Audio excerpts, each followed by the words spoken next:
Ramzan month start అయింది కదా! హైదరాబాద్‌లోనే ఉంటూ హలీం తినకపోతే ఎలా అని ఐ ఆస్క్డ్ మై హస్బెండ్ ఈరోజు హలీం తిందామా అని. He said let's go. మేము హైదరాబాద్‌లో ఉండటం ఇది first time. That too Ramzan సీజన్‌లో.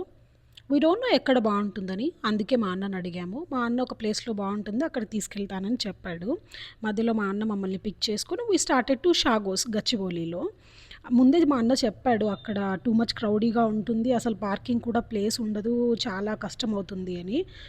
He said right. చాలా క్రౌడీగా ఉంది అక్కడ. మేమెక్కడో దూరంగా కార్ పార్క్ చేశాము. పార్క్ చేసి వెళ్ళి గబగబా తీసుకున్నారు. 2 chicken shawarma and 3 mutton haleem తీసుకున్నారు. చికెన్ హలీం కూడా ట్రై చేద్దాం అనుకున్నాం గానీ, బట్ బాగోదని చెప్పారు. మటన్ అంత బాగోదన్నారు. ఆ తర్వాత రోడ్ మీదే తినేసాము. ఫాస్ట్‌గా తినేసాము. నాకైతే to be frank mutton haleem కంటే చికెన్ షవర్మానే చాలా నచ్చింది. But worth the hype for chicken shawarma and mutton haleem. చాలా బాగున్నాయి టేస్ట్. టేస్ట్ అయితే చాలా బావుంది కానీ, టైమ్ స్పెండ్ చేసినట్లుగా అనిపించలేదు మాకు. ఎందుకంటే సెక్యూరిటీ వాళ్ళు గాడి రక్కో భయ్యా అని చాలా తొందరిచ్చారు. సో, అక్కడి నుంచి స్టార్ట్ అయిపోయాము.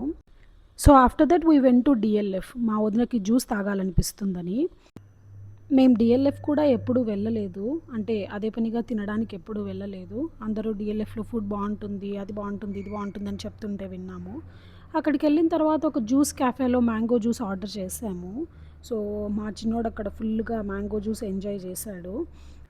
మా చిన్నోడు, మా అన్న వాళ్ళ బాబు బాగా కొద్దిసేపు ఆడుకున్నారు. మేము కూడా అక్కడే నిలబడి కొద్దిసేపు కబుర్లు చెప్పుకున్నాము. సరదాగా మాట్లాడుకున్నాము. ఇంకేంటి మరి? మీరు తిన్నారా ఈ రంజాన్ సీజన్‌లో హలీం? తినకపోతే వెళ్లి తినేసేయండి. షాగోస్‌లో అయితే చాలా బావుంది. That's it for today.